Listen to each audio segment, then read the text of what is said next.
नमस्कार मेरे साथियों, मैं मंगेश लेकर आ चुका हूँ इस कहानी का दूसरा पार्ट। पिछली कहानी में आपने जाना था रमकलिया को, एक सोट सी, एक ऐसी किशोरी जो बिंदास स्वभाव की थी, निडरता की महारानी थी। एक दिन सूर्य डूबने को थे। चरवाहे अपने गाय भैंस बकरियों को हाँकते हुए गांव की ओर चल दिए थे। अंधेरा छाने लगा था। ऐसे समय में रमकलिया को पता नहीं क्या सूझा कि वो अपनी साइकिल उठाई और बगीचे की ओर चली गई। आज उसने बगीचे में पहुंचकर साइकिल को एक जगह खड़ा कर खुद ही पास में खड़ी हो गई। उसे कुछ सूझ नहीं रहा था। उसे पता नहीं क्यों ऐसा लग रहा था कि कोई तो है जो अभी उसे बगीचे में बुलाया, और वो भी अपने आप को रोक ना सकी और खींचते हुए इस बगीचे की ओर चली आई। 2-4 मिनट खड़ा रहने के बाद रमकलिया थोड़ा तन गई। अपने सुकोमल हृदय को कठोर बनाकर बुदबुदाई, अगर ये कोई इंसान ना होकर भूत निकला तो? खैर जो भी हो, मुझे पता नहीं क्यों इस रहस्यमय जीव से मुझे प्रेम हो गया है। भूत हो या कोई दैवी आत्मा, अब तो मैं इससे मिलकर ही रहूँगी। इंसान इंसान को अपना बनाता है, मैं इस दैवी आत्मा को अपना हमसफ़र बनाऊँगी। देखती हूँ इस अनजाने अनसमझे प्यार का परिणाम क्या होता है। अगर वो इंसान नहीं है तो कौन है, और किस दुनिया का रहने वाला है, कैसी है उसकी दुनिया। ये सब सोचती हुई रमकलिया अपने साइकिल का हैंडल पकड़ी और उसे डुगराते हुए बगीचे से बाहर आने लगी। अब बगीचे में पूरा अंधेरा पसर गया था और साथ ही सन्नाटा भी। हाँ, रह रहकर कभी कभी गांव की ओर से कोई आवाज़ उठाती थी। रात को रमकलिया अपने कमरे में बिस्तर पर करवटें बदल रही थी। नींद उसकी आंखों से कोसों दूर थी। एक अजीब सी हरन गुदगुदी का एहसास हो रहा था उसको। उसे कभी हंसना तो कभी रोना आ रहा था। तभी अचानक उस कमरे के जंगले से एक बहुत ही तेज और डरावनी शरारती हवा ने कमरे में प्रवेश किया।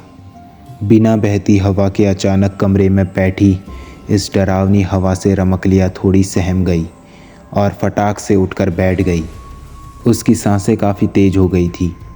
वो धीरे धीरे लंबी सांस लेकर अपने बढ़ते दिल की धड़कन को काबू में करने का प्रयास कर रही थी। तभी उसे ऐसा लगा कि कोई उसके कान में हौले हौले भारी आवाज़ में गुनगुना रहा हो।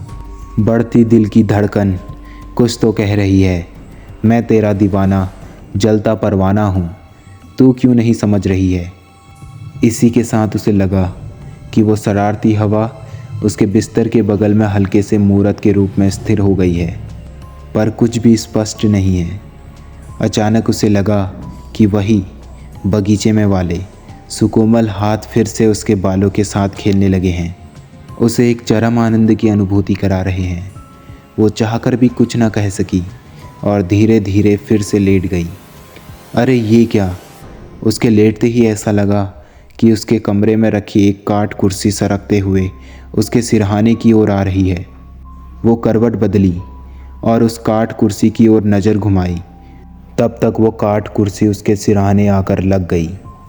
फिर बिना कुछ कहे एक मदमस्त अलहड़ प्रेमांगना की तरह अंगड़ाई लेते हुए, सांसों को तेजी के साथ छोड़ते हुए वो फिर चुपचाप बिस्तर पर लेट गई। उसके लेटते ही वो सुकोमल हाथ फिर से उसके बालों से खेलने लगे। वो एक कल्पित दुनिया की सैर पर निकल गई। ये कल्पित दुनिया अलौकिक थी।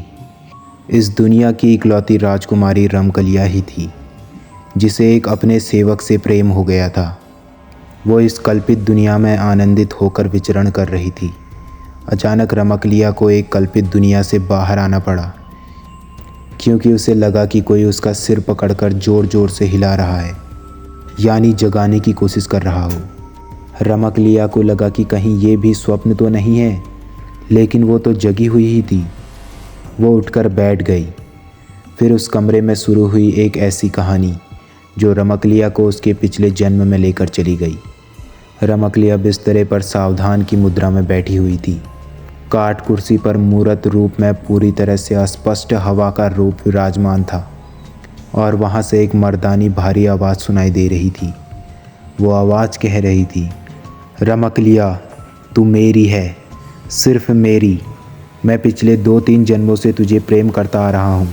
मैंने हर जन्म में तुझे अपनाने के लिए कुछ ना कुछ गलत कदम उठाया है, पर इस जन्म में मैं तुझे सच्चाई से पाना चाहूँगा।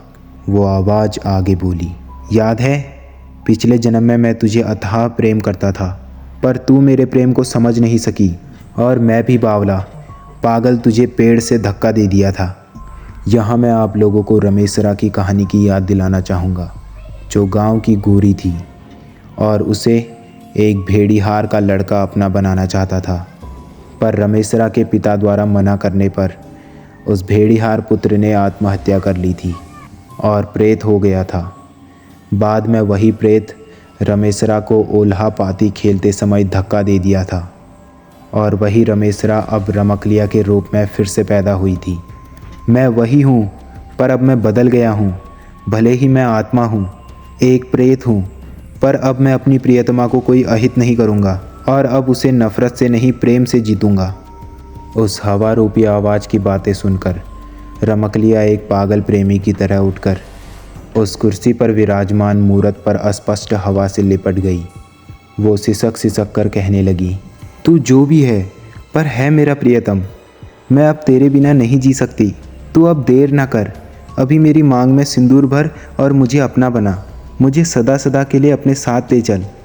इतना कहने के बाद रमकलिया को पता नहीं अचानक क्या हुआ कि वो बिस्तर पर गिर गई। सुबह सुबह रमकलिया के माता पिता रमकलिया के कमरे का दरवाज़ा पीटे जा रहे थे, पर वो उठने का नाम नहीं ले रही थी। रमकलिया के माता पिता बहुत ही परेशान थे, क्योंकि रमकलिया के कमरे से कोई आवाज़ नहीं आ रही थी। आसपास के लोग भी एकत्र हो गए थे, सब चिल्ला चिल्ला कर रमकलिया को जगाना चाहते थे। अंततः रमकलिया के माता पिता ने कमरे का दरवाज़ा तोड़ने का फैसला किया, क्योंकि वो अब किसी अनहोनी की आस में पीले पड़ते जा रहे थे। लकड़ी के दरवाजे पर कसकर एक लात पड़ते ही अंदर से लगी उसकी किल्ली निकल गई और भड़ाक से दरवाज़ा खुल गया। दरवाज़ा खुलते ही रमकलिया के माता पिता रमकलिया के बिस्तर की ओर भागे। साथ में आसपास के कई लोग भी थे। रमकलिया के कमरे का हुलिया पूरी तरह से बदला हुआ था। कमरे में एक अजीब भीनी भीनी खुशबू पसरी हुई थी और साथ ही रमकलिया के बिस्तर पर तरह तरह के फूल बिछे थे। पास पड़ी कुर्सी पर सिंदूर का एक डिब्बा पड़ा हुआ था और ऐसा लग रहा था कि बिस्तर पर रमकलिया नहीं, कोई नवविवाहित लाल साड़ी पहनकर औंधे मुँह लेटी हुई है। रमकलिया की माँ ने देर न की और बिस्तर पर सोई उस महिला को झंझोरने लगी। अरे ये क्या! उस सोई तरुणी ने तो करवट बदला और आंखें मलते हुए उठकर बैठ गई। सभी लोग अचंभित तो थे ही, पर रमकलिया का ये रूप देखकर उन्हें सांप भी सूंघ गया था। दरअसल वो रमकलिया ही थी, पर वो एक नवविवाहित की तरह सजी सवरी हुई थी। उसके हाथों में लाल लाल चूड़ियाँ थी, तो पैर में महावर लगा हुआ था। पता नहीं कहाँ से उसके पैर में नए छागल भी आ गए थे। सर पर सोने का मांग टीका शोभा पा रहा था और उस मांग टीके के नीचे सिंदूर की हल्की आभा बिखरी हुई थी।